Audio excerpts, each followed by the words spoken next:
د دجال عام تعریف او پیژندګلوي په هغه حدیث شریف کې چې امام بخاري د عبدالله ابن عمر رضی الله تعالی عنهما څخه روایتوي راغلي دي. رسول الله صلی الله علیه و آله وسلم فرمایي دجال می په خوب کې ولیدي. نو رسول الله صلی الله علیه و آله وسلم دجال لیدلی دی.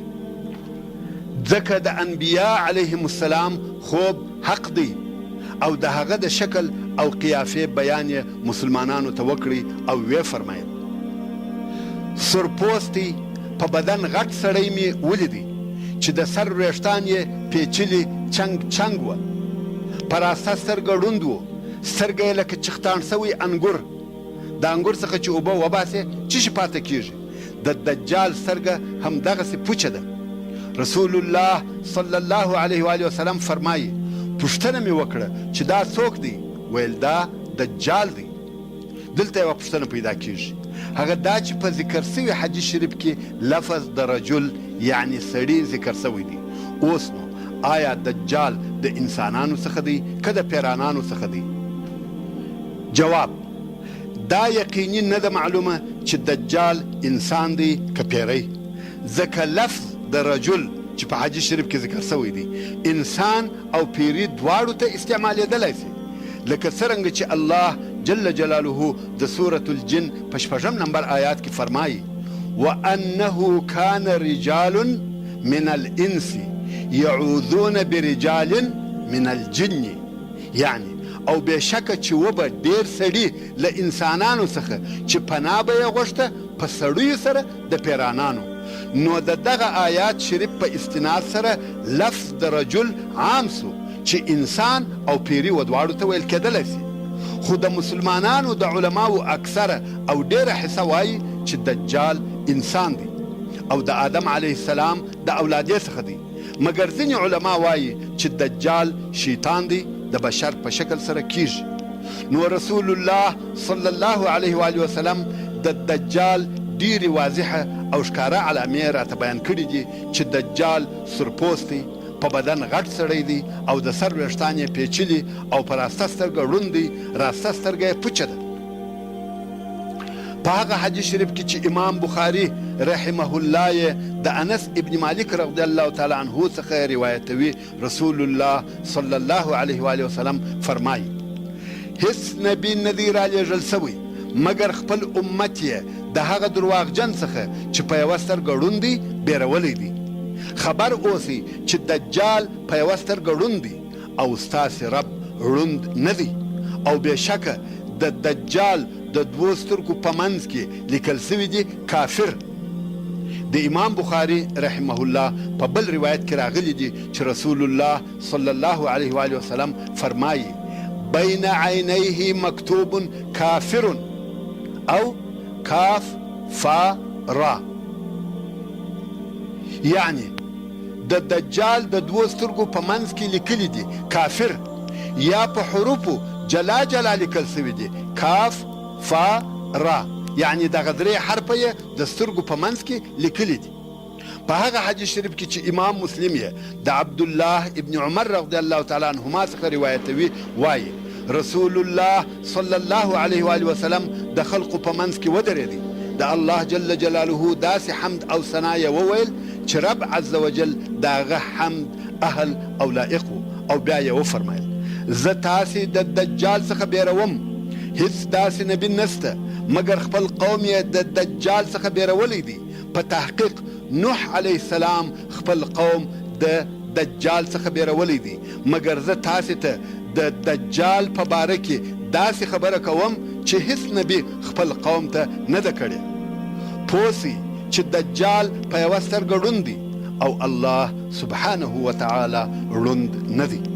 یعنی دا چې دجال دعوه کوي چې زه الله یم او خلق ودې ته دعوتوي چې دی په الوهیت سره ومني، خدا امکان نه لري چې دی دې الله سي، ځکه الله جل جلاله ړوند نه دی او دجال په راسته سترګه ړوند دی.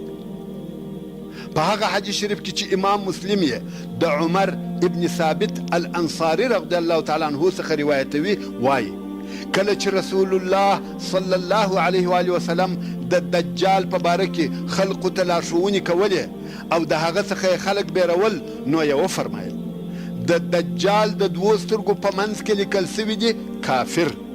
هغه څوک یې ویلی سي چې د ده کارونه یې نه وي خوښ، یا هغه څوک ویلی سي چې مؤمن وي.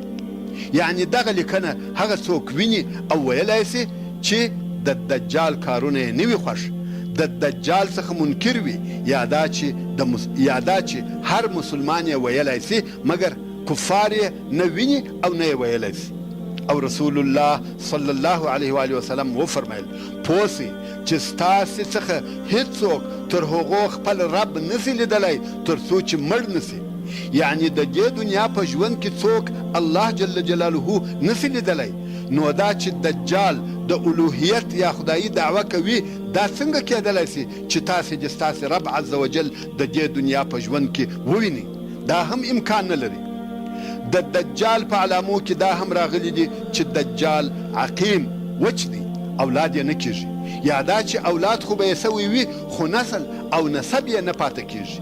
یعنی داسې اولاد نه لري چې تر ده وروسته دې ژوند وکړي.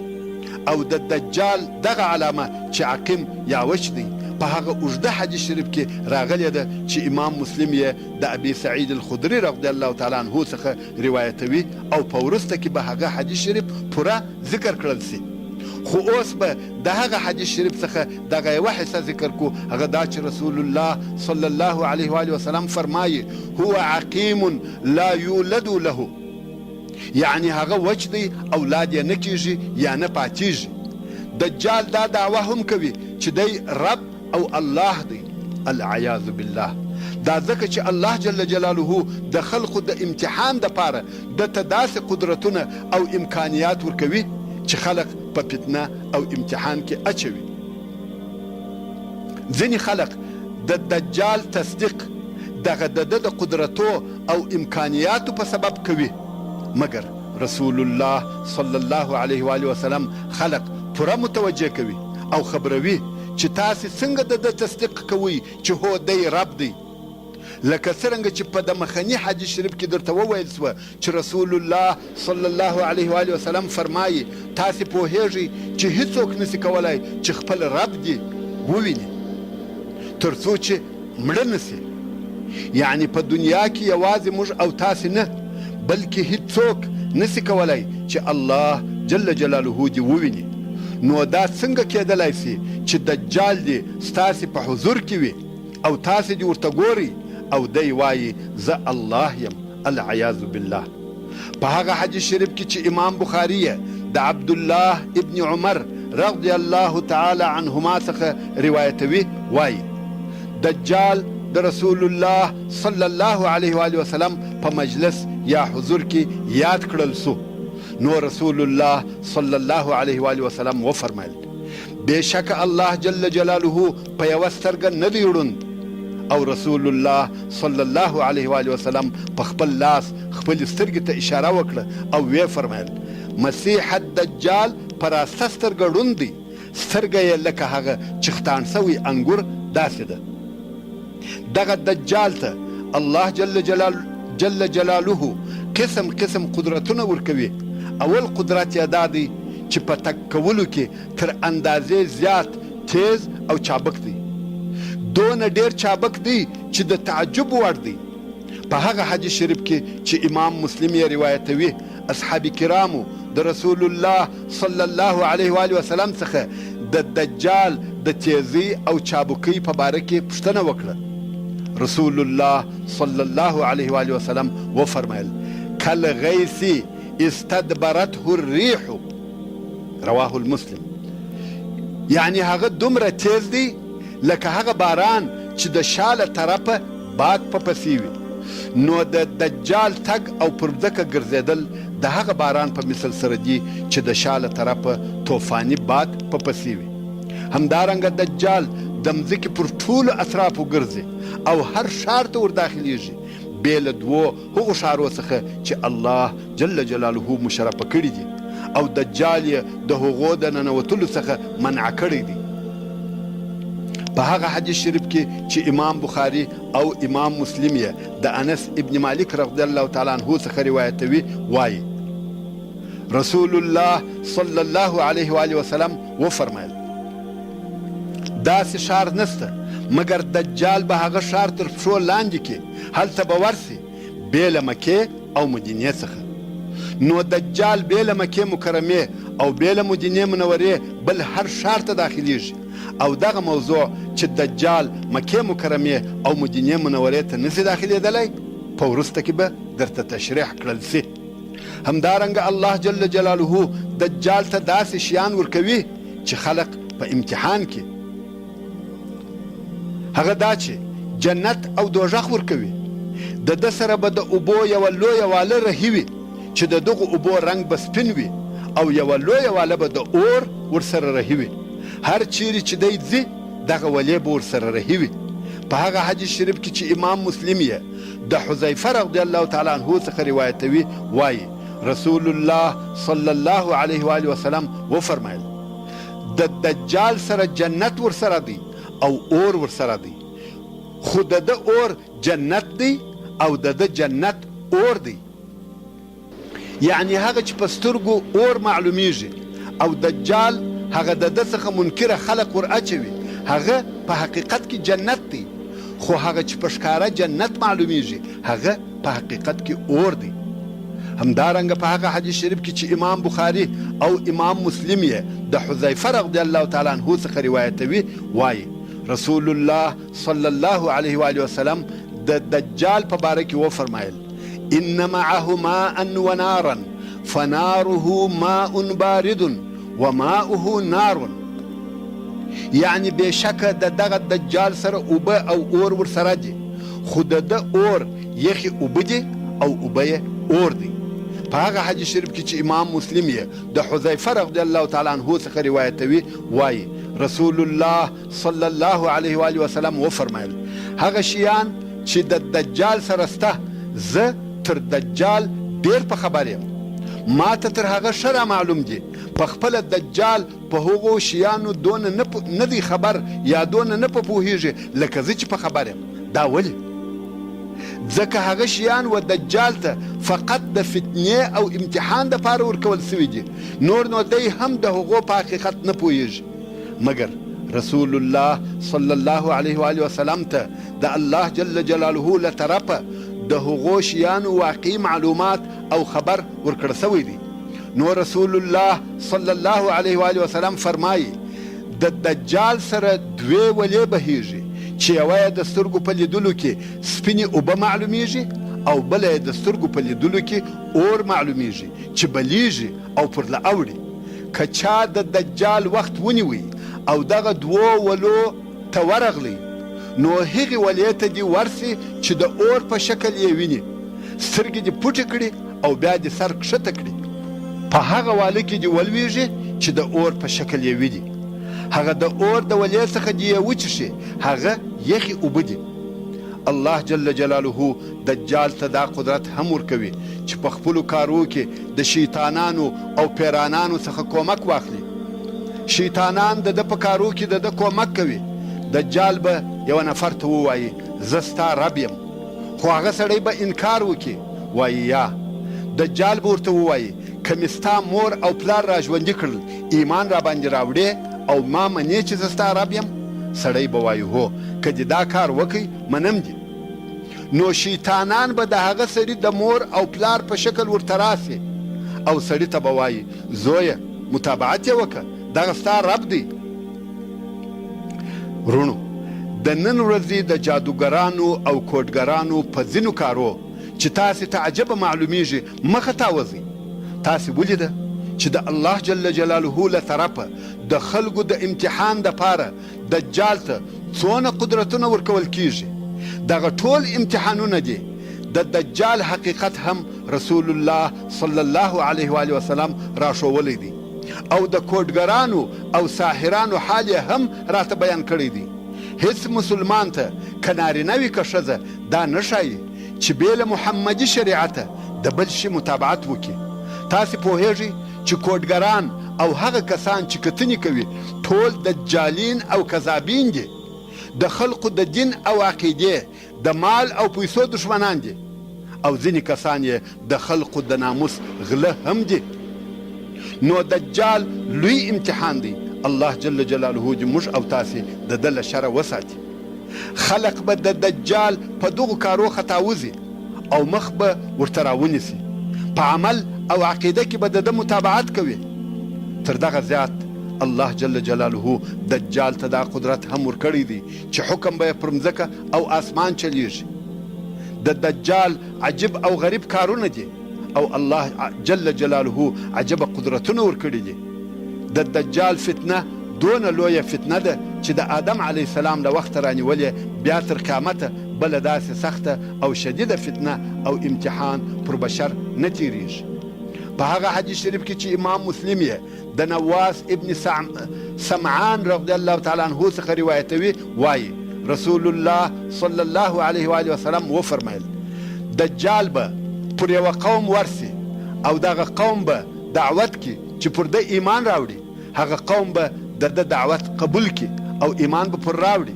نو دجال به پر آسمان امر وکي چې باران و اوروه، باران به وسي. پر مځکه به امر وکي، هغه به شنه سي. مځکې ته به د خلقو په حضور ووایي میوې او زراعت دې راوباسه. میوې، درختې او زراعتونه به ورته راووځي. پر حیواناتو به حکم وکي، هغه به چاغ سي.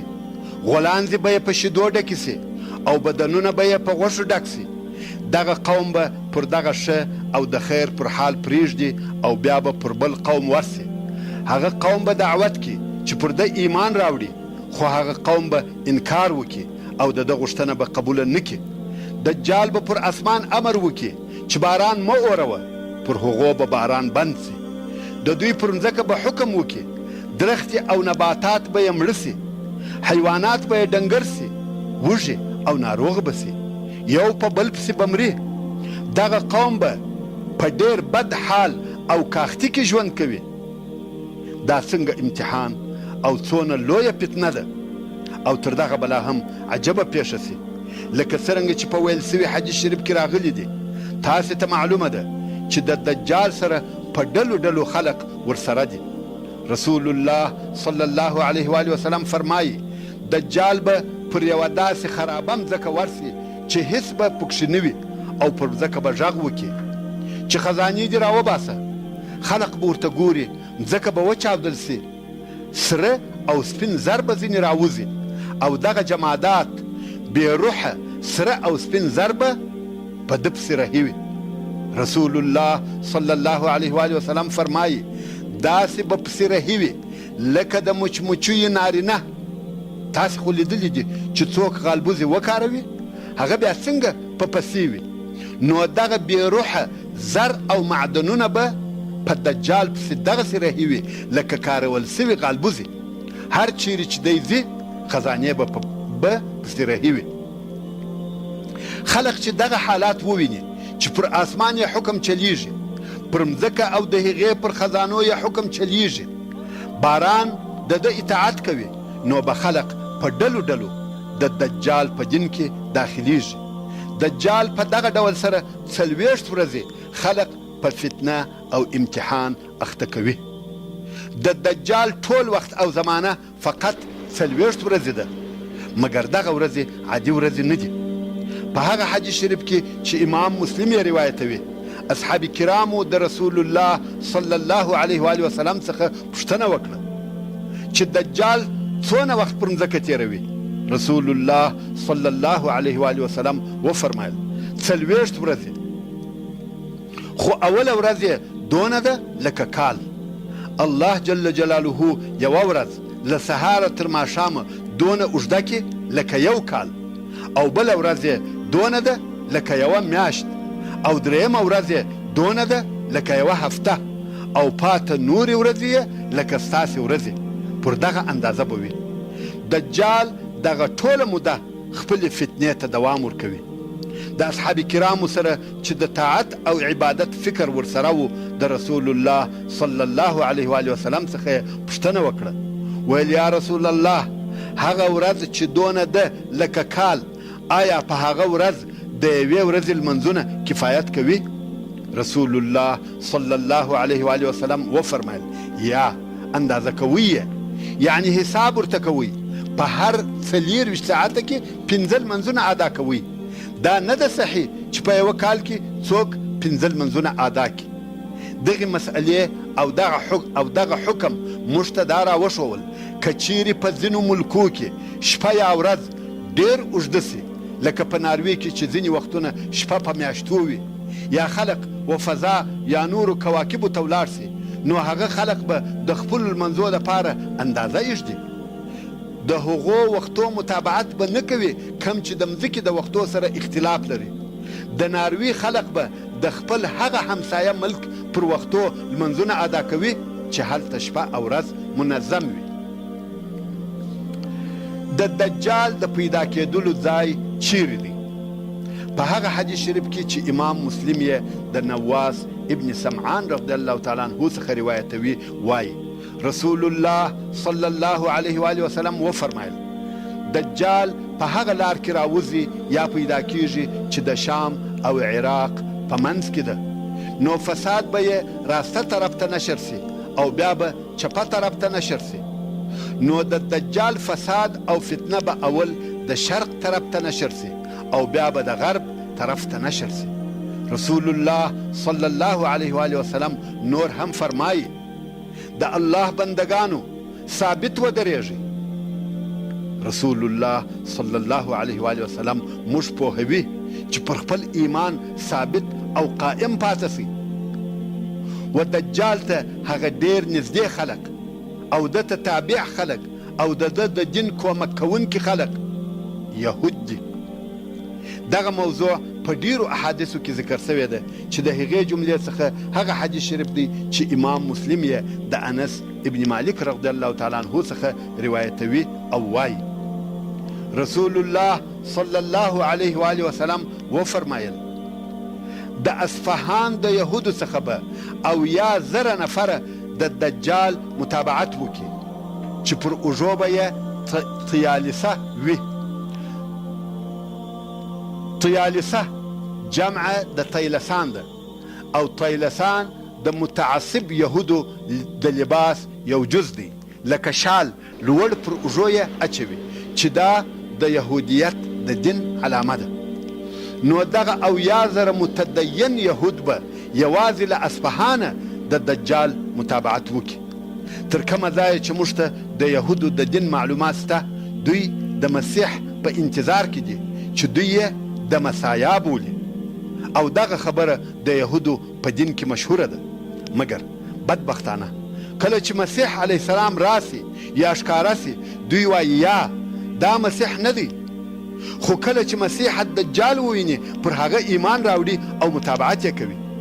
د یهودو په کتابو کې د دوی په باطل خیال لیکلی دي مسیح په آخره زمانه کې پیدا کیږي او حکم یې پر بر او بحر وچه او دریاب چلیږي او د هغه سره به ولې رهي وي. نو دوی وایي چې دا د الوهیت یا خدایي د علامو څخه یوه علامه ده او یهودو ته به خپل ملک او حکم بیرته راوګرځوي. نو یهود په دغه سبب د مسیح دجال متابعت کوي، ځکه د دوی عقیده دا ده که موږ د دجال متابعت وکړو بیرته به مځکه د یهودو تر امر او تسلط لاندې سي. نو په همدغه سبب د دجال د متابعینو او اطاعت کوونکو ډېره حصه یهود دي. دجال هر ښار او هر ځای ته ورځي بې له دوو ښارو څخه چې هغه د مکې مکرمې او مدینې منورې ښارونه دي. په هغه حدیث شریف کې چې امام بخاري د ابو هریره رضی الله تعالی عنه څخه روایتوي وایي رسول الله صلی الله علیه و آله وسلم وفرمایل د مدینې منورې پر لارو ملائکې ولاړې دي، نه طاعون ورننوځي نه دجال. همدارنګه په هغه حدیث شریف کې چې امام بخاري د ابي بکر رضی الله تعالی عنه څخه روایتوي وایي رسول الله صلی الله علیه و آله وسلم وفرمایل مدینې منورې ته د دجال بیره نه داخلیږي او مدینې لره به په دغه ورځ 7 دروازې وي، پر هره دروازه به 2 ملائکې ولاړې وي. په هغه حدیث شریف کې چې امام بخاري او امام مسلم یې د انس ابن مالک رضی الله تعالی عنه څخه روایتوي وایي رسول الله صلی الله علیه و آله وسلم وفرمایل هیڅ داسې ښار نسته مګر دجال به یې تر پښو لاندې کړي بې له مکې او مدینې څخه او هیڅ نقب د نقبو څخه نسته یعنی لار د لارو څخه نسته مګر پر هغه به قطار ملائکې ولاړې وي چې دغه دوه ښاره به ساتي نو دجال به په سبخه کې واړوي او بیا به مدینه 3 ځله وریږدي او د مدینې څخه به هر کافر او منافق و دجال ته راووځي او متابعت به یې وکړي ورونو ښه متوجه سئ په ویل سوي حدیث شریف کې رسول الله صلی الله علیه و آله وسلم د لارې د لفظ پر ځای د نقب لفظ استعمال کړی دی د دغه لفظ استعمالول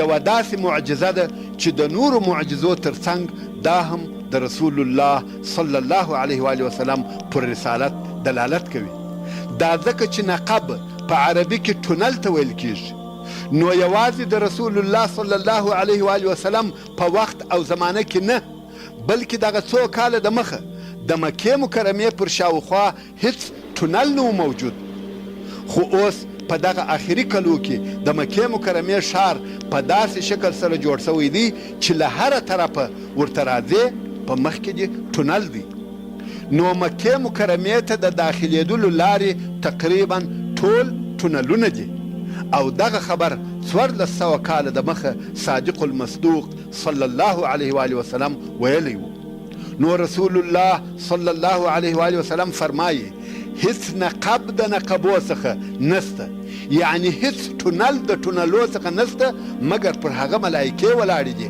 او ساتنه یې کوي کله چې دجال راسي او غواړي چې ورننوځي ملایکې یې په تورو منع کوي داسې تورې چې له اوره جوړې سوي دي یعنی ټولې هغه لارې چې مکې مکرمې او مدینې منورې ته ورغلي دي پر هغو لارو ملایکې ولاړې دي او د اور تورې یې په لاس کې دي دجال چې هر څه کوشش وکړي چې دغو دوو ښارو ته ورننوځي ملایکې نه پرېږدي منع کوي رسول الله صلی الله علیه و آله وسلم فرمایي څو دجال به پښه په سبخه کې کښېږدي سبخه و هغې مځکې ته ویل کېږي چې کښت او زراعت نه پکښې شین کېږي علمای کرام وایي دغه ځای په مدینه منوره کې و دغه اوسنۍ جامعه اسلامي ته نږدې دی نو دجال په دغه ځای کې پښه ایږدي او هلته په مدینه منوره کې زلزله پیښیږي رسول الله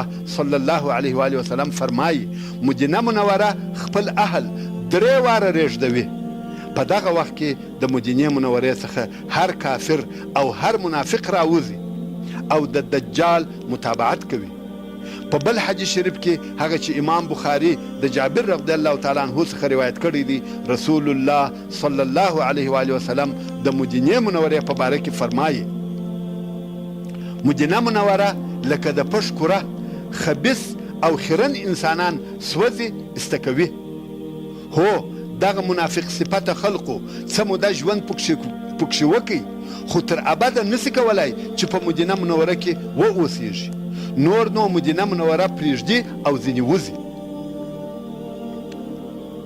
ورونو خلک څنګه کولای سي چې د دجال د فتنې څخه ځان وساتي په هغه حدیث شریف کې چې ابو داود یې د عمران ابن حسین رضی الله تعالی عنه څخه روایتوي وایي رسول الله صلی الله علیه و آله وسلم وفرمایل که چا د دجال خبر واورېدی ځینې لرې دي سي رسول الله صلی الله علیه و آله وسلم دا راوښول چې دجال ته مور ځي او مور ته درېږي بلکې ځینې تښتي په والله یو سړی به ورته راسي د هغه به دا خیال وي چې زه مؤمن او مسلمان یم ما نسي خطا ایستلی مګر کله چې د دجال قدرتونه او غیر عادي کارونه وویني ورته تسلیم بسي او متابعت به یې وکړي په هغه حدیث شریف کې چې امام مسلم یې د ام شریک رضی الله تعالی عنها څخه روایتوي دا وایي چې ما د رسول الله صلی الله علیه و آله وسلم څخه واورېدل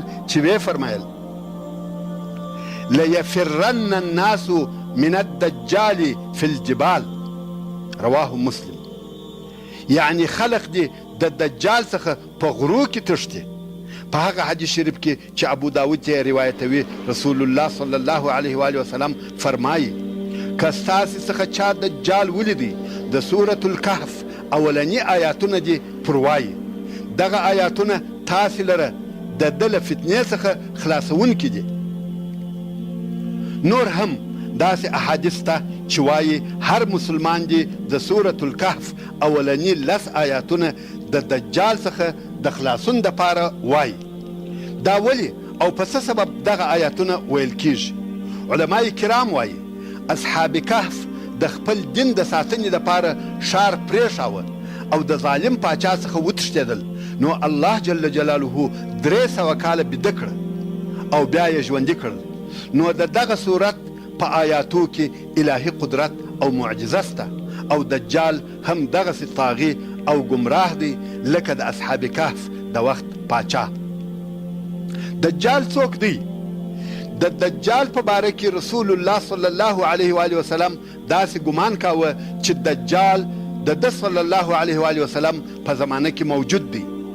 نو په دې کې دا معنا او اشاره پیدا سوه چې دجال د مخه تر قیامت یا نږدې و قیامت ته د خلقو د فتنې او امتحان دپاره را استول کیږي او شاید دی تر دغه د مخه موجود او پیدا وي، مګر هغه فتنه یې چې خلق گمراه کوي نږدې و قیامت ته شروع کیږي.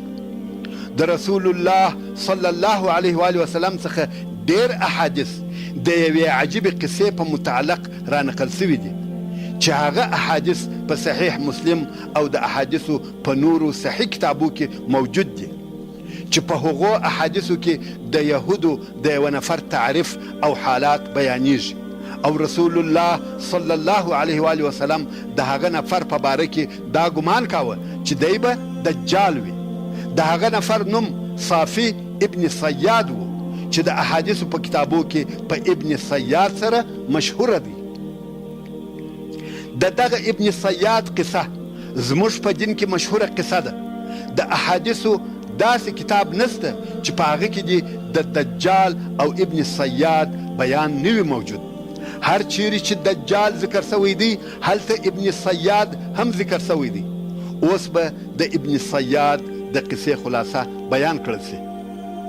رسول الله صلی الله علیه و وسلم پر هغه یهودي هلک چې صافی ابن صیاد نومېدی او عمر یې 12 کاله و داسې ګمان کاوه چې دی به دجال وي، ځکه رسول الله صلی الله علیه و وسلم په دغه یهودي هلک کې داسې علامې او اشارې لیدلې چې رسول الله صلی الله علیه و وسلم ته یې داسې فکر پیدا کاوه چې شاید دی دجال وي.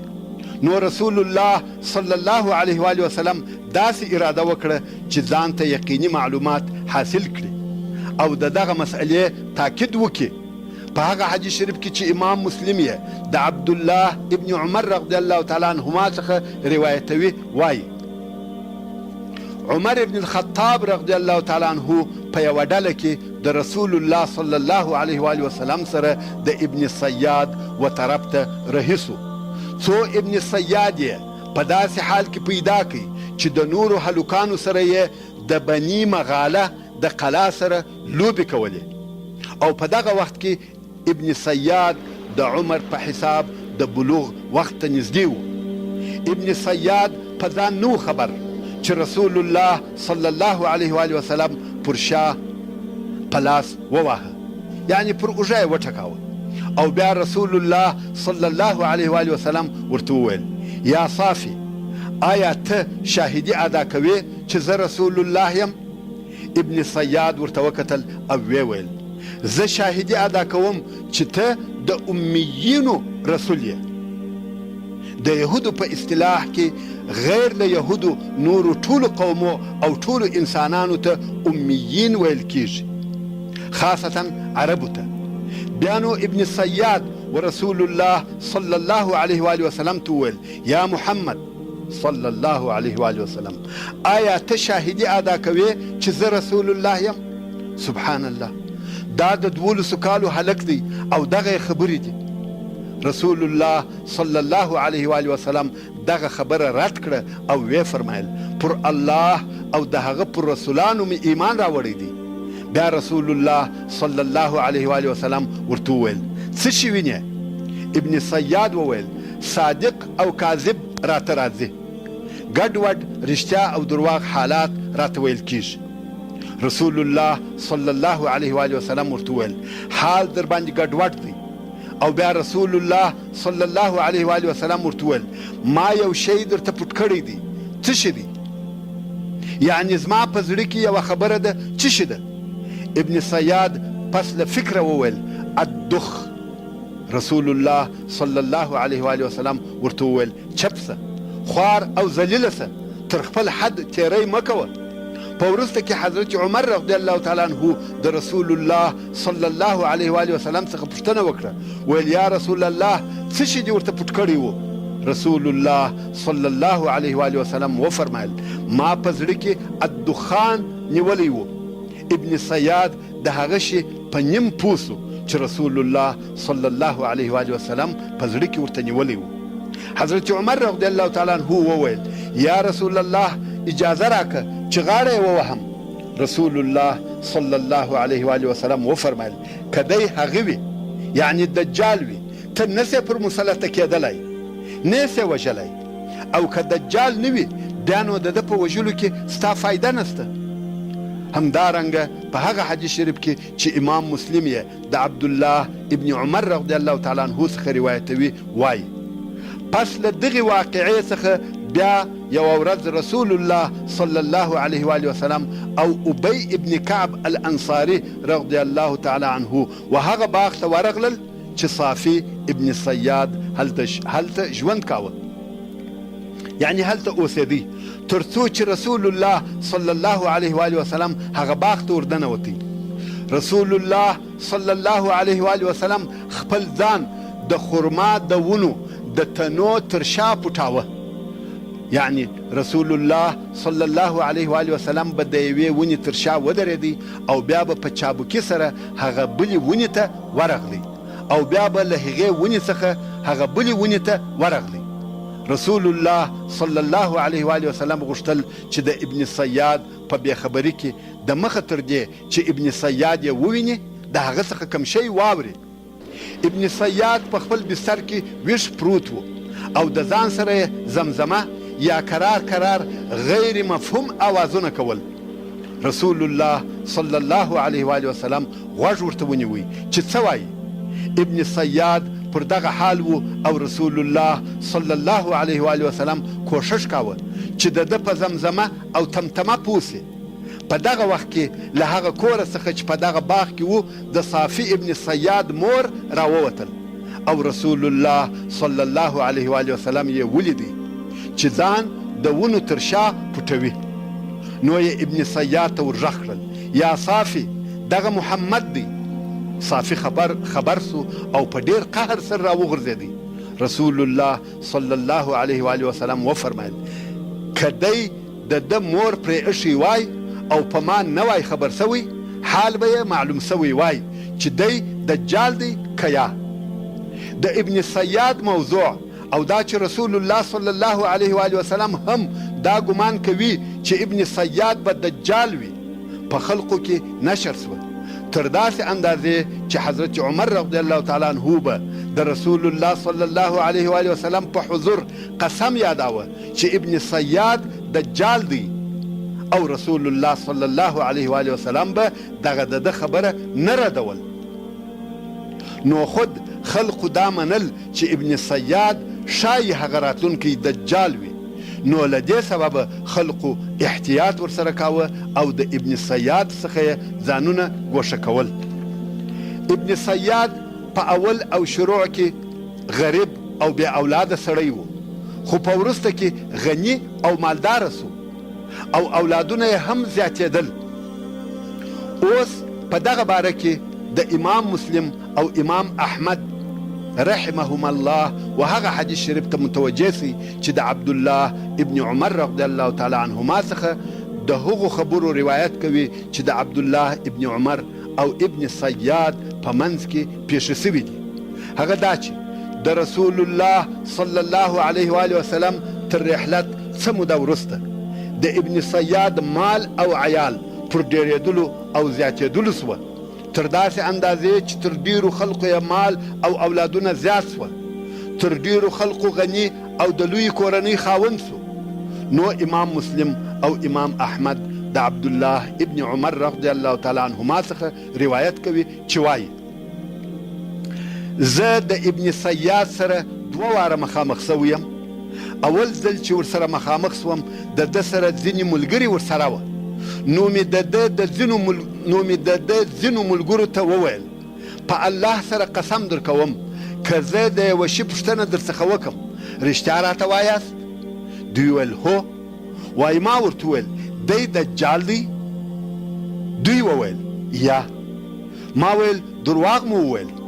والله ستاسې څخه ځینو کسانو هغه وخت راته ویلي وه چې دی تر تاسې ټولو په مال او اولادو کې لږ و، یعنی هغه وخت چې ده نه مال درلودی او نه اولاد، تاسې راته ویلي وه دی تر هغو نه مري چې تر تاسې ټولو یې مال او اولادونه ډېر نسي، او دی نن ورځ همداسې دی چې هم یې مال او هم یې اولادونه تر تاسې ډېر دي. وایي په دغه ورځ پس له دغو خبرو زه د ابن صیاد څخه جلا سوم.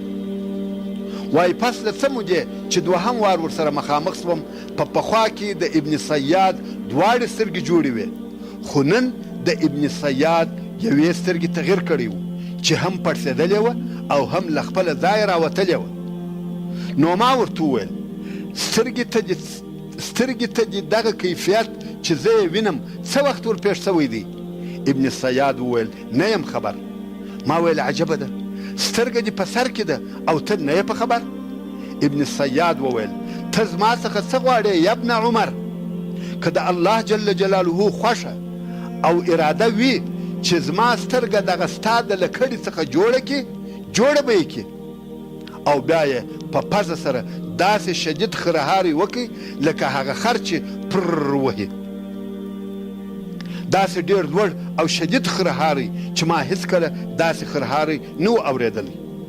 نو زما ځینې ملګري راته وایي چې ما ابن صیاد په هغه لکړه سره چې زما سره وه دونه ووهه چې هغه لکړه مې پر ماته کړل، مګر زه په والله په هیڅ نه یم پوهېدلی. په یوه بل حدیث شریف کې چې امام مسلم یې روایتوي راغلی دي چې وایي ابن صیاد پړسېدی دونه وپړسېدی چې کوڅه په ډکه سوه او لار یې بنده کړه. بیا نو عبدالله ابن عمر رضی الله تعالی عنهما د خپلې خور ام المؤمنین حضرت حفصه رضی الله تعالی عنها کره ورغلی او دغه د ابن صیاد قصه ورته بیان کړل. خور یې ورته وویل ته له ده څخه څه غواړې؟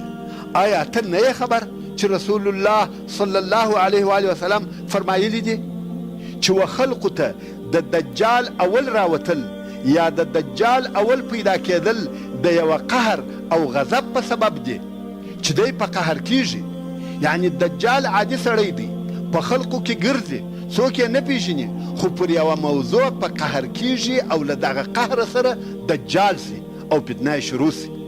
مقصد د خبرو داسو چې ابن صیاد باید څوک په قهر نه کړي او پر خپل حال یې پرېږدي.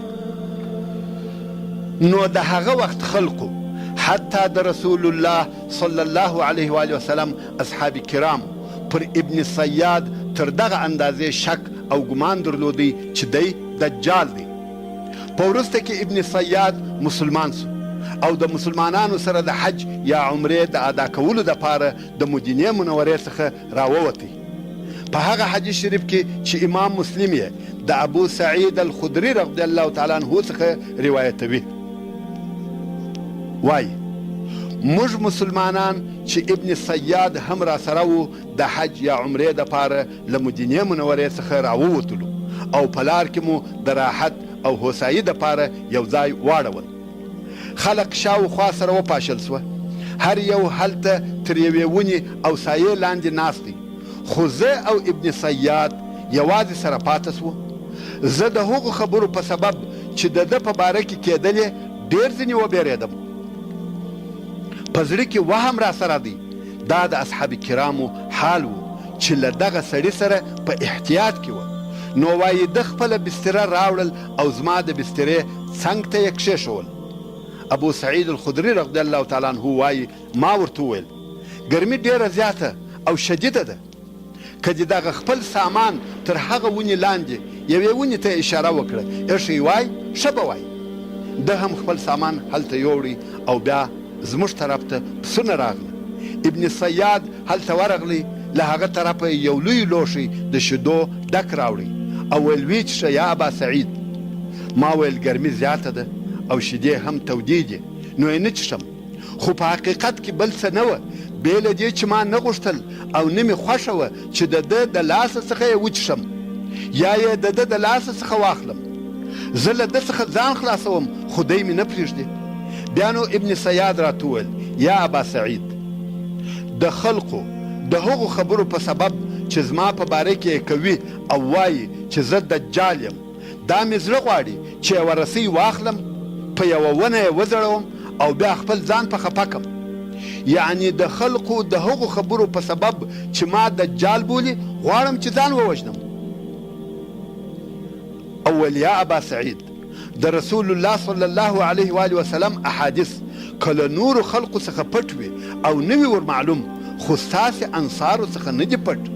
آیا ته د رسول الله صلی الله علیه و آله وسلم په احادیثو تر ډیرو خلقو زیات نه یې خبر؟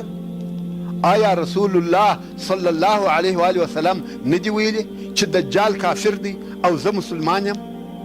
آیا رسول الله صلی الله علیه و آله وسلم نه دی ویلي چې دجال وچ دی، اولاد یې نه کیږي او ما خپل اولادونه په مدینه کې پرې ایښي دي؟ آیا رسول الله صلی الله علیه و آله وسلم نه دی ویلي چې دجال مدینې منورې او مکې مکرمې ته نشي داخلېدلی؟ حال دا چې زه له مدینې څخه راوتلی یم او غواړم چې مکې ته ولاړ سم، نو ولې خلک وایي چې زه دجال یم؟ ابو سعید الخدري رضی الله تعالی عنه وایي زه هم متوجه سوم چې رښتیا هم دغه ټولې علامې صحیح دي او خلک ولې وایي چې دی دجال دی. ابن صیاد خپله خبره نور هم پسې پوره کړه او ویل مګر والله زه دجال پیژنم او د هغه د زیږېدلو ځای را معلوم دی او په دغه هم خبر یم چې هغه اوس چیرې دی. ابو سعید الخدري رضی الله تعالی عنه وایي نو مې ورته وویل تا لره دې ټوله ورځ هلاک وي. په یو بل حدیث شریف کې دا هم پر ځای سوي دي چې ابو سعید الخدري رضی الله تعالی عنه و ابن سیاد ته وویل آیا ته خوشحاله کېږې چې ته دجال سې؟ ابن سیاد وویل که دغه پیشنهاد راته وسي بد مې نه ځینې راځي، یعنی که زه هغه سم پروا مې نه پکېږي. العیاذ بالله. اوس به هغه حدیث شریف چې امام مسلم یې د فاضل صحابیه فاطمه بنت قیس رضی الله تعالی عنها څخه روایتوي او د دجال سره د تمیم الداري رضی الله تعالی عنه قصه پکښې بیانیږي درته وړاندې سي. فاطمه بنت قیس رضی الله تعالی عنها وایي د رسول الله صلی الله علیه و آله وسلم له طرفه مې د ناره کوونکي ناره واورېدل چې ویل یې الصلاة جامعة.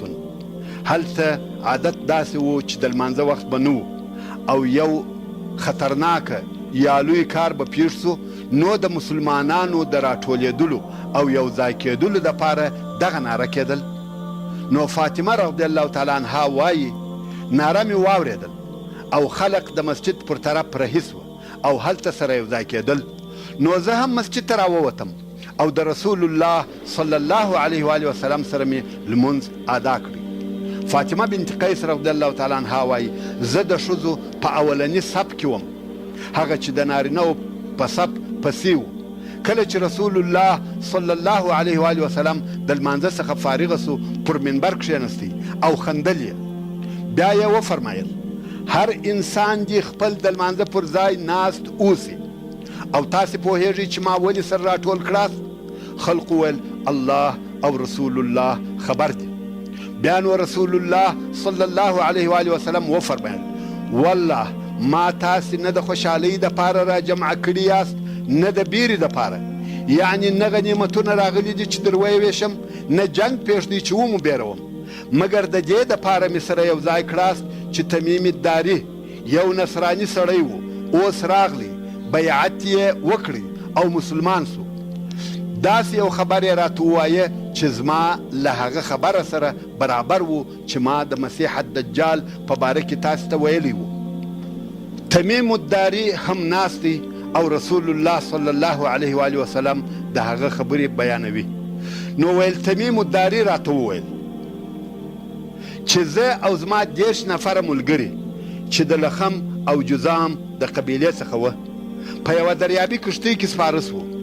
دریاب ته چې ور داخل سوو هلته یو طوفاني باد شروع سو. دغه طوفان یوه میاشت دوام وکړي. یوې او بلې خواته مو بیایي. موږ په ځان نه یو خبر چې دغه کښتۍ چیرې بوتلو او بیا دغه کښتۍ د دریاب په منځ کې یوې جزیرې ته د لمر لوېدلو پر وخت ورنږدې سوه. موږ د دغې کښتۍ له هغو طرفو څخه چې جزیرې ته نږدې وه هغې جزیرې ته ورغلو. هلته مو داسې یو حیوان ولیدی چې ډېر زیات اوږده وریښتان یې درلودل چې د وریښتانو د ډېروالي او اوږدوالي په سبب یې د سر او لکۍ طرف نه معلومېدی.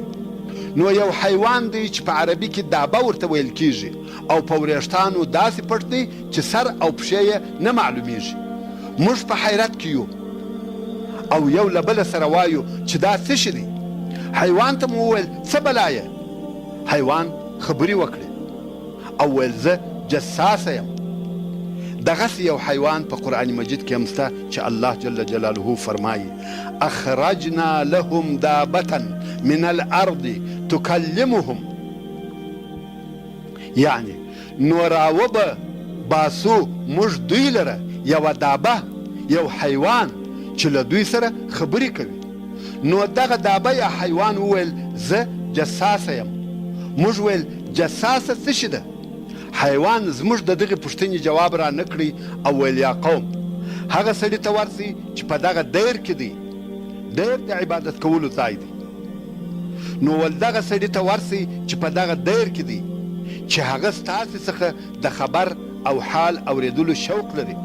یعنی یو نفر دی غواړي چې ستاسې څخه پوښتنې وکړي او خبرونه در څخه واوري. وایي کله چې دغه حیوان موږ ته د سړي نوم را یاد کړی موږ له دغه حیوانه وبېرېدو چې دا شیطان نه وي. نو په ډېره چابکي سره د حیوان له طرفه ولاړو تر څو چې هغه دیر ته ورداخل سو. که ګورو هلته یو ډېر غټ او برداره انسان ناست دی چې په زنځیرانو ټینګ تړل سوی دی. موږ هیڅکله په بدن دونه لوی سړی نه ولیدلی او دغسې ټینګ تړل مو نه ولیدلي. لاسونه یې د غاړې سره ټینګ په زنځیرانو تړل سوي دي او د زنګنو څخه تر بجلکو پورې په زنځیرانو ټینګ تړل سوی دی. هیڅ حرکت نسی کولی. موږ ورته وویل تا لره دې هلاک وي، تا لره څه پیښه ده او ته څوک یې؟ سړي وویل تاسې زما معلومات کولی سئ، یعنې زه تړلی یم نسم کولی چې در څخه ولاړ سم. زما په حال به مو خبر کم، خو اول تاسې خپل حال راته ووایاست. تاسې څوک یاست؟ موږ وویل موږ عرب یو، په یوه بحري کښتۍ کې سپاره وو، خو دریاب توپاني سو.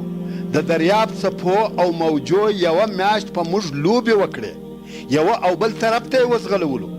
څو کښتۍ مو دغه ستا جزیرې ته نږدې سوه او بیا موږ و دغې جزیرې ته راغلو. دلته د یوه ډېر وریښتان لرونکي حیوان سره مخامخ سوو چې د وریښتانو د ډېروالي په سبب یې مخ له شا څخه نه معلومېدی. د مخ او شا فرق یې نه کېدی او موږ ورته وویل ته څوک یې؟ هغه ویل زه جساسه یم. بیا موږ ورته وویل جساسه څه شي ده؟ هغه حیوان وویل تاسې و هغه سړي ته ورسئ چې په دغه دیر کې دی. هغه ستاسې څخه د خبرو د اورېدلو شوق لري. نو موږ هم تا ته په چابکي سره راغلو او له هغه حیوانه وبېرېدلو ښایي چې هغه شیطان وي. سړي وویل د نخل بیسان حال راته ووایست. بیسان په فلسطین کې یو ښار دی. موږ ویل د بیسان کم خبر غواړې؟ ویل زه یې د ونو پوښتنه در څخه کوم آیا میوې کوي؟ موږ ویل هو میوې کوي. سړي وویل قریبه ده چې ونې به یې میوې ونه کړي. بیا یې وویل د طبریه د بحیرې څخه مې خبر کړي، دا هم په اردن کې مشهوره بحیره ده. موږ ویل د څه شي خبر یې غواړې؟ ویل آیا اوبه پکښې شته؟ موږ ویل هو ډېرې اوبه لري. ویل قریبه ده چې اوبه به یې ولاړې سي وچې سي، دغه بحیره به بې له اوبو پاته وي. سړي ویل د زغر د چینې معلومات راکړئ. زغر هم په فلسطین کې یو ښار دی. موږ ویل د څه شي معلومات یې غواړې؟ ویل په چینه کې اوبه شته او خلق د دغې چینې په اوبو کښت کوي. موږ ویل هو، چینه ډېرې اوبه لري او د هغه ځای خلق د هغې چینې په اوبو کښتونه کوي. سړي وویل د نبي الامیین خبر راکړئ، څه یې وکړه؟ موږ ویل له مکې څخه ووتی او په مدینه کې یې واړول. سړي ویل آیا عربو جنګونه ورسره وکړل؟ موږ ویل هو. نو ول په هغو یې څه وکړه؟ یعنې د جنګو نتیجه یې څنګه وه؟ موږ ورته وویل پر هغو عربو چې د ده پر شاوخوا وه کامیابه سو او د ده متابعت یې وکړي. ده ویل دا پیښه سوه؟ موږ ویل هو. ده وویل دغه کار د دوی دپاره خیر او ښه دی چې د ده متابعت وکړي او زه به زما په حال خبر کم. زه مسیح یم او نږدې ده چې ماته د وتلو اجازه وسي. نو زه وزم او پر ځمکه ګرځم. هیڅ داسې ښار او کلی نسته چې زه دې په 40 شپو کې هلته ورنسم بې له مکه او طیبه. دغو دواړو ښارو ته پر ما ننوتل منع او حرام دي. هر کله چې زه اراده وکم چې یوه ته د دغو دوو ښارو ورننوځم، په مخ کې به مې داسې ملایکه ولاړه وي چې په لاس کې به یې لڅه توره وي. ما به د هغه ښار د ننوتلو څخه منع کوي او د دغو ښارو په هره لار کې ملایکه وي چې ساتي یې. فاطمه بنت قیس رضی الله تعالی عنها وایي په دغه وخت کې رسول الله صلی الله علیه و آله وسلم په خپل مبارک لاس منبر وواهه او ویل یې هذه طیبة هذه طیبة هذه طیبة، یعنی دغه طیبه ده، دغه طیبه ده، دغه طیبه ده، یعنی مدینه منوره طیبه ده. او بیا یې وفرمیل آیا ما دغه خبره چې دجال مکې او طیبې ته نسي داخلېدلی تاسې ته نه وکړې؟ خلقو وویل هو، راته ویلي دي.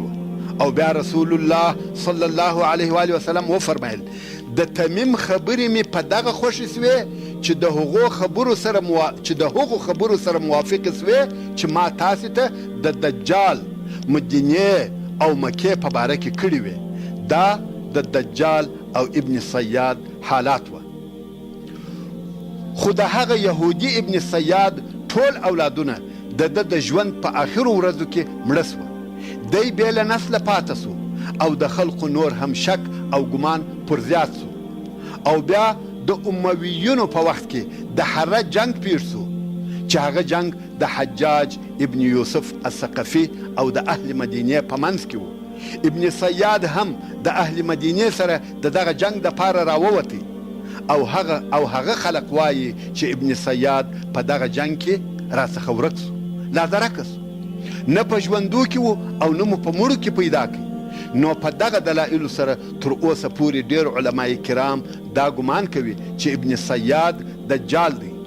دا چې دجال یو وار هلته و او بیا په جزیره کې بندي و او بیا به راوځي، نو موږ د دجال قدرتونه، تصرفونه او ډېر عجب حالات وینو چې الله جل جلاله دته ورکړي دي او دغه کارونه نسبت د ده و هغه نورو قدرتو ته چې رب عز وجل ورکوي عادي او اسانه کارونه دي. د دجال په باره کې نور هم ډېر احادیث او کیفیتونه سته، خو دلته به یې آخري حالات په هغه قصه سره پای ته ورسوو چې امام مسلم یې د ابو سعید الخدري رضی الله تعالی عنه څخه روایتوي.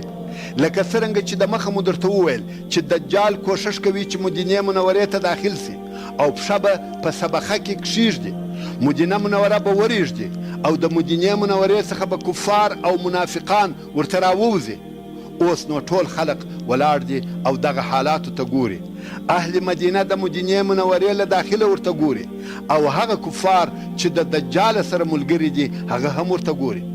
دلته د مدینې منورې د مسلمانانو څخه یو ځوان جرأت او دلاوري کوي او دجال ته راوځي چې رسول الله صلی الله علیه و آله وسلم د هغه ځوان په باره کې فرمایي دغه ځوان په دغه ورځ تر ټولو خلقو ښه سړی دی.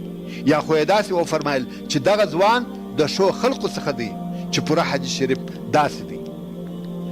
یوه ورځ رسول الله صلی الله علیه و آله وسلم موږ ته د دجال په باره کې ډېرې اوږدې خبرې وکړې چې د خبرو په جمله کې یې وفرمایل دجال به راسي او پر ده منع یا ده ته حرام دي چې د مدینې منورې لارو ته دې ننوځي، نو به ځینو هغو ځایو ته راسي چې مدینې ته نږدې دي.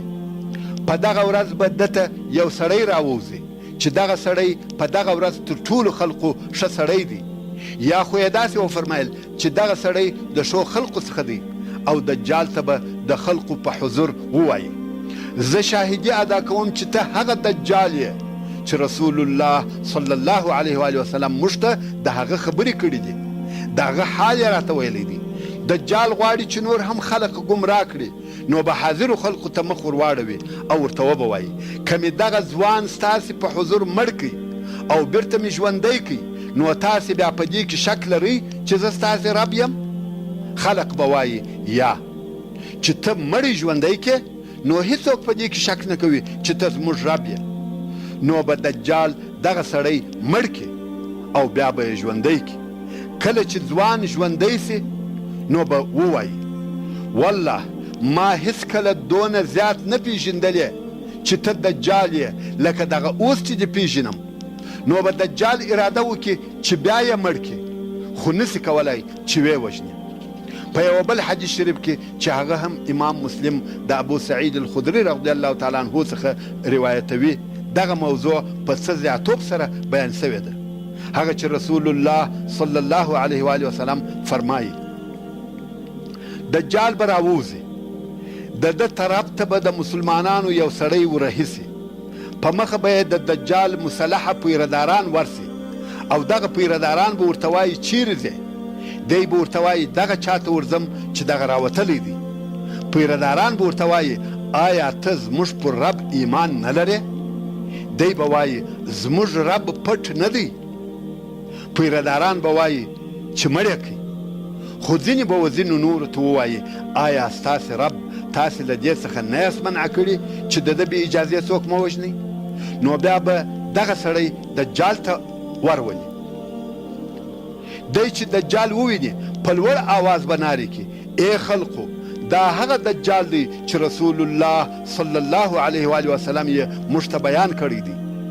دجال به د ده په وهلو امر وکړي، نو به یې پړ مخې پرېباسي او وایي وهي، او دجال به وایي پر سر یې وهي، نو به پر ملا او نس ډېر وهل ورکړي. بیا به دجال ورته ووایي آیا پر ما ایمان نه راوړې؟ ووایه چې زه ستا رب یم. سړی به وایي ته درواغجن مسیح دجال یې. دجال به امر وکړي چې اره یې کړي، نو به یې په اره سره له سره څخه تر پښو پورې اره کړي. سړی به دوې حصې سي، او دجال به د دغو دوو حصو په منځ کې تګ او راتګ کوي. مسلمانان او کفار به ورته ګوري، او دجال به د دغو دوو حصو په منځ کې تېرېږي، او بیا به ورته ووایي ولاړ شه.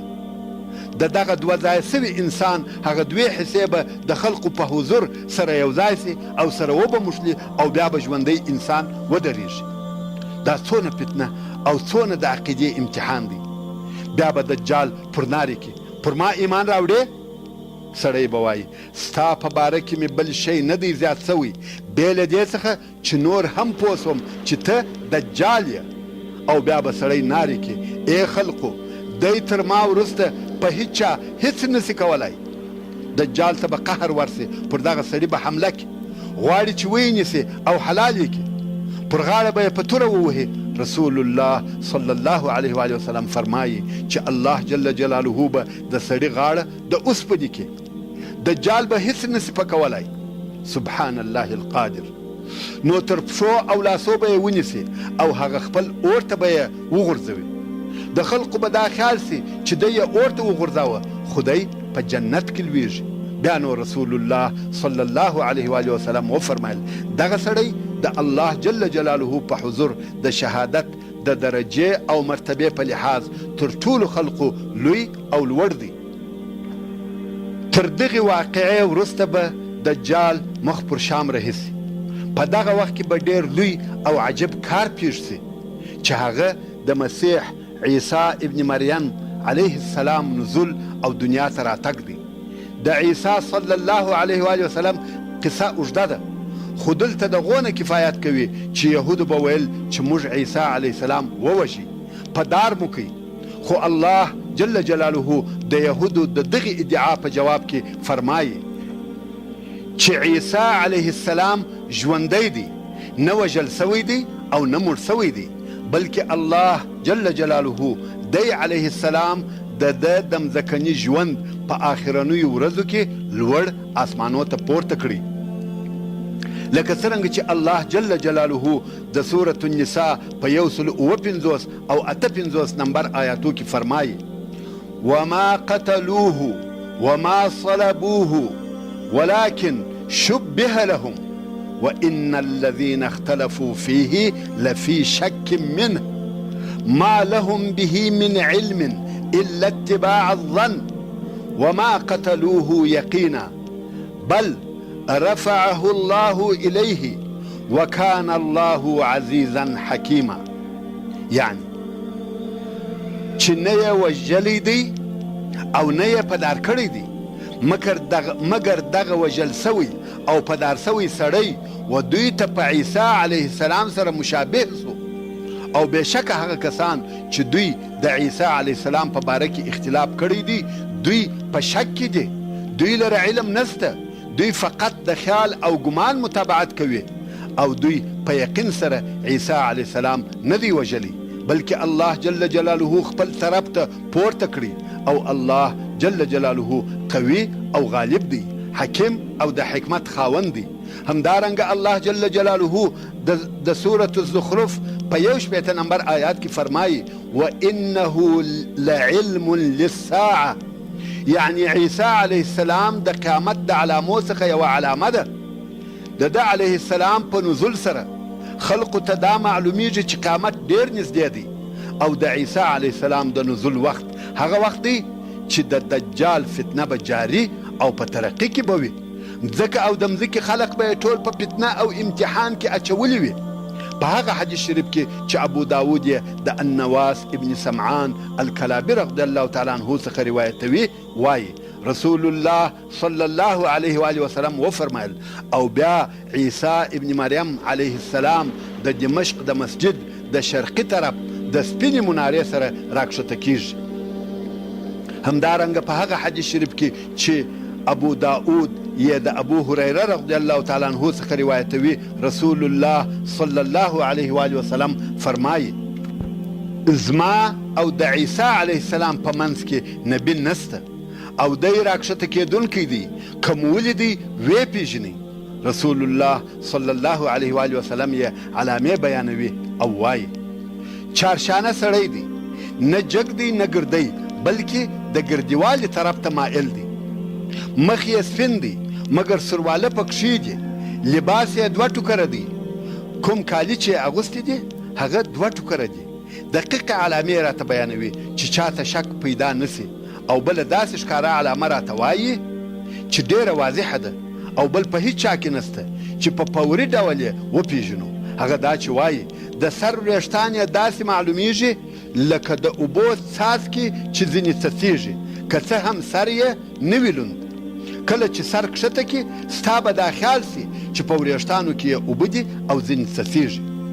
او د ابن ماجه په حدیث کې وایي وإذا رفعه ينحدر منه جمان كاللؤلؤ، يعني کله چې سر پورته کړي لکه له سره څخه چې جمان راتویږي. جمان وهغو سپینو زرو ته وایي چې د لؤلؤ پر شکل جوړ سوي وي، يعني لکه د وریښتانو څخه چې سپینې ملغلرې راتویږي او سر به یې لوند هم نه وي. نو په دغه علامه کې هیڅوک نه شکمن کیږي او سمدستي یې پیژني. نو عیسی علیه السلام راکښته کیږي، مګر څه وخت راکښته کیږي؟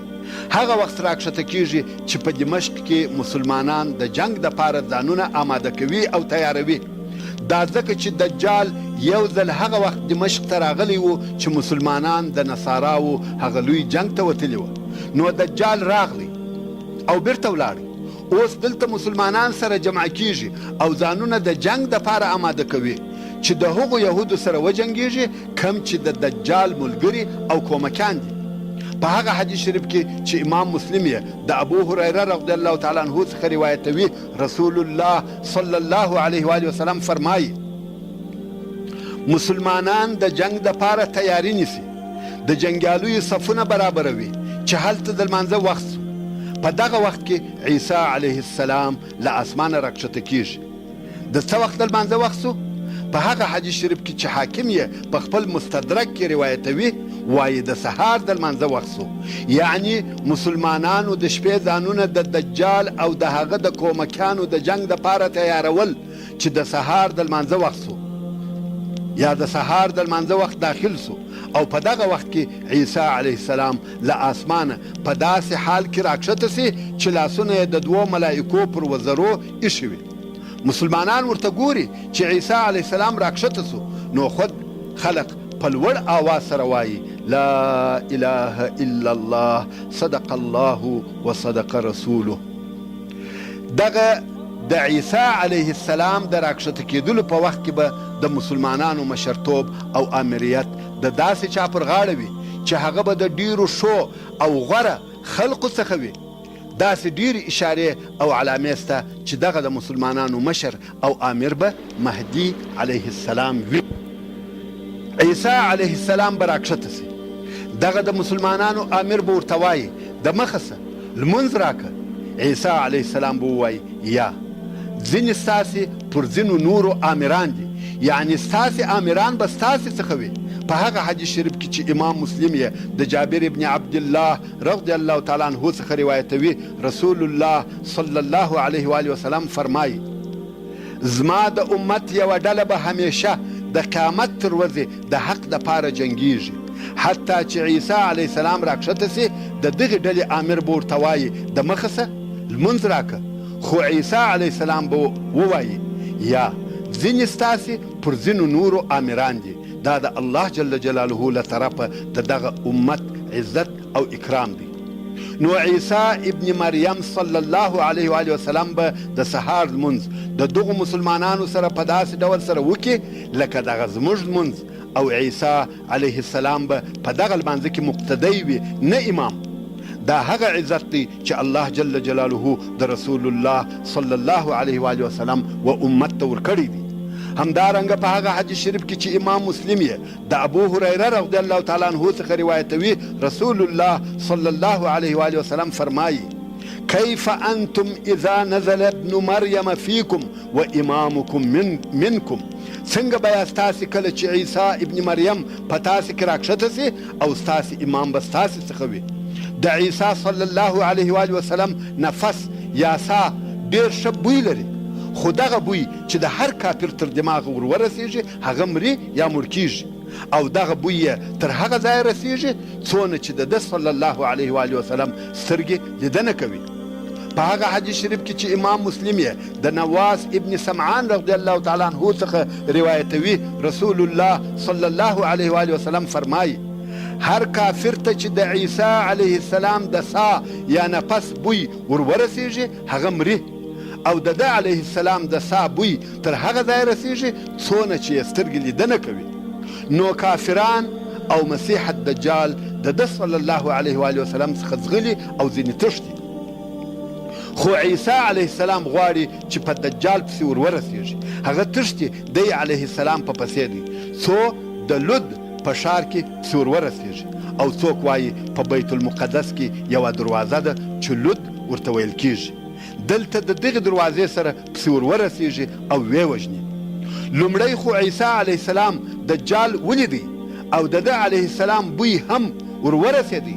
نو دجال داسې ویلیږي لکه مالګه چې په اوبو کې ویلیږي. خو عیسی علیه السلام نور هم ورنږدې کیږي، خلق ورته ګوري او ویني یې.